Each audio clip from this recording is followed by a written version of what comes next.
Chapitre 39, troisième partie. Les organes de la société anonyme.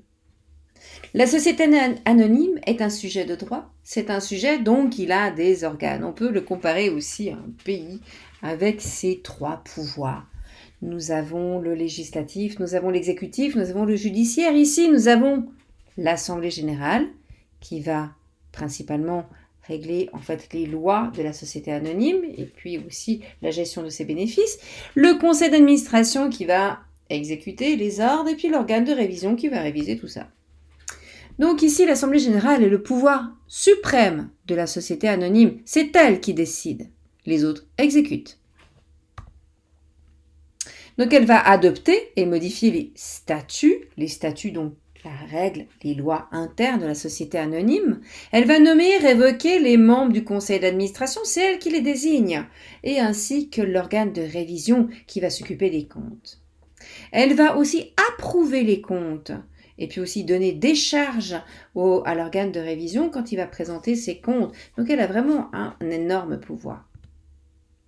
Elle va aussi se prononcer sur l'emploi du bénéfice. Est-ce qu'on donne du bénéfice aux actionnaires?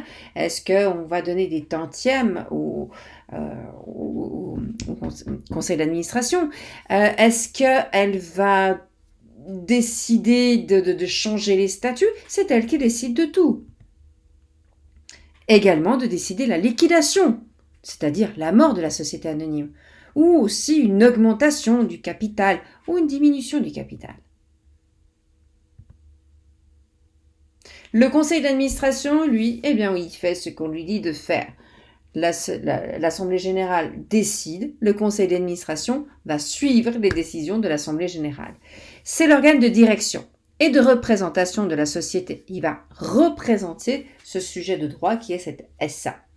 Il peut être une ou plusieurs personnes physiques désignées par l'Assemblée générale. Il est compétent pour gérer toutes les affaires qui ne sont pas attribuées à l'Assemblée générale par la loi ou par les statuts. On va dire que c'est le deuxième gros organe avec beaucoup de pouvoir de la SA pour représenter, pour pouvoir donner les décisions de la société anonyme.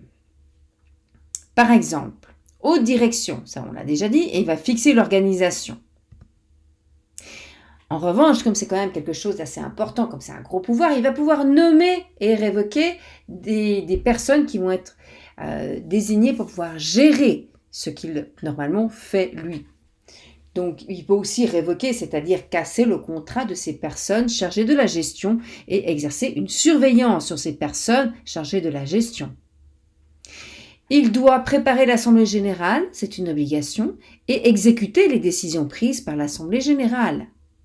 Il doit établir un rapport de gestion quand il reçoit en fait le rapport de l'organe de révision. Il va faire ce rapport de gestion pour pouvoir expliquer à l'Assemblée générale ce qu'il en est.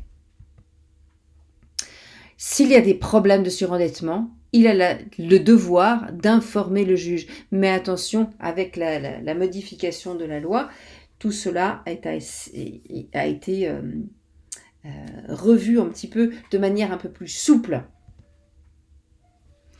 Selon le nouveau droit, le conseil d'administration ne doit informer en effet le tribunal que si on suppose que le surendettement ne pourra pas être éliminé dans les 90 jours dès la présentation des résultats intermédiaires. Cela diffère de l'ancien droit où il n'y avait pas de possibilité d'attendre ces 90 jours. Désormais, il y a cette possibilité-là. Dans un premier cas de surendettement, on doit avertir l'Assemblée générale. Si le surendettement est plus important, avant, il fallait avertir le juge. Maintenant, il faut attendre encore 90 jours où on voit si on a encore la possibilité de faire quelque chose.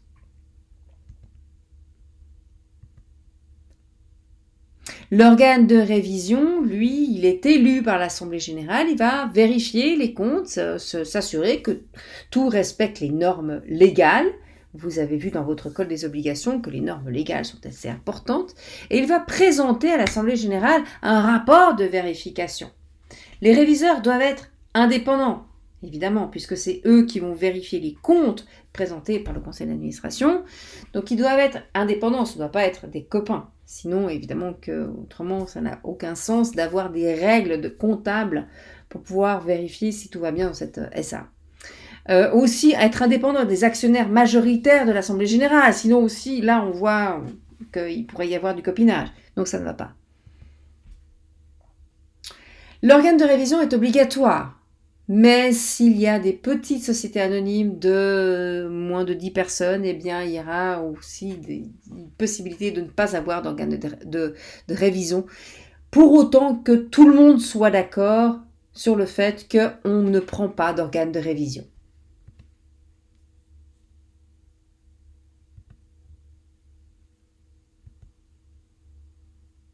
Les droits et les devoirs des actionnaires. En fait, les actionnaires, ils ont surtout des droits, ils ont très peu de devoirs.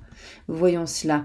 Les devoirs, eh bien, ça se limite à libérer entièrement les actions entièrement souscrites. On a vu que souscrire, c'est la promesse inconditionnelle de payer à terme les actions. Eh bien, voilà, les actionnaires, qu'est-ce qu'ils ont comme devoir? De payer les actions qu'ils ont souscrites. Leurs droits, ils sont beaucoup plus nombreux.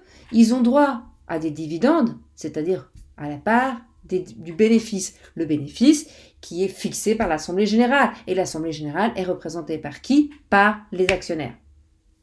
Il peut y avoir des dividendes intercalaires, selon le nouveau droit. Donc intercalaire, ça veut dire que ce n'est pas forcément annuel. Un droit de souscription préférentielle en cas d'augmentation du capital. On l'a décidé, on avait une SA de 100 000 francs, on a décidé de l'augmenter à 200 000 francs. Il va falloir trouver des nouveaux actionnaires. Eh bien, les privilégiés seront les actionnaires qui sont déjà là. On leur propose déjà à eux, est-ce que vous voulez souscrire à ces nouvelles actions? S'ils ne le souhaitent pas, à ce moment-là, on peut demander à d'autres personnes.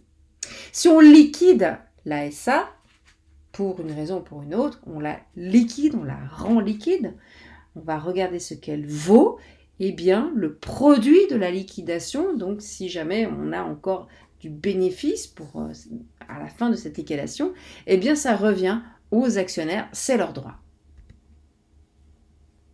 Les droits sociaux, ce ne sont pas les droits patrimoniaux. Patrimoniaux, c'est de l'argent. Droits sociaux, c'est par exemple participer à l'Assemblée générale, c'est de pouvoir donner aussi son avis, c'est tout ce qui n'est pas financier. Droit de vote, le droit de contrôle, voir si tout va bien dans cette société anonyme. Évidemment que le droit de contrôle est lié à un droit d'avoir des informations, toutes des informations qui sont utiles pour pouvoir comprendre ce qui se passe. Si on a un doute, on peut demander à désigner un contrôleur spécial. Et aussi, on a le droit d'attaquer en justice les décisions de l'Assemblée générale. Bon, évidemment que si on a dit oui à une décision, on ne va pas, de l'autre côté, attaquer en justice des choses à laquelle on dit oui. Évidemment.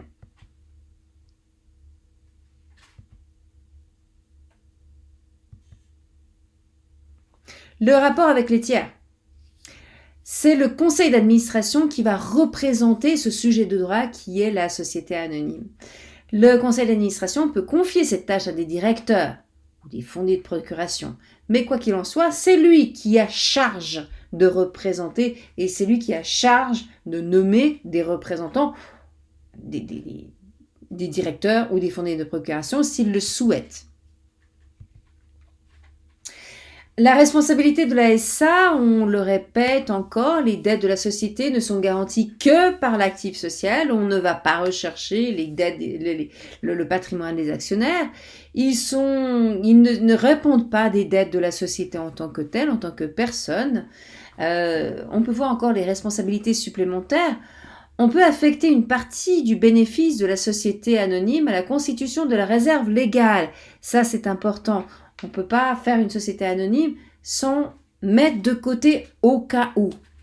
Le nouveau droit va distinguer plusieurs réserves. La réserve de capital et la réserve de bénéfice. En cas de perte de capital, le conseil d'administration a l'obligation de convoquer une AG et de proposer des mesures d'assainissement. Ça, on l'avait déjà vu. Et puis, on a vu aussi que s'il y avait trop d'endettement, avant, il devait directement demander au juge. Maintenant, il a 90 jours pour essayer de trouver une solution. Si l'actif de la société ne suffit plus à couvrir les dettes, le conseil d'administration doit aviser le juge qui déclare la faillite après ces 90 jours. La comptabilité est soumise à des mesures strictes. Vous l'avez vu dans votre code des obligations, il y a beaucoup d'articles qui sont reliés à la comptabilité.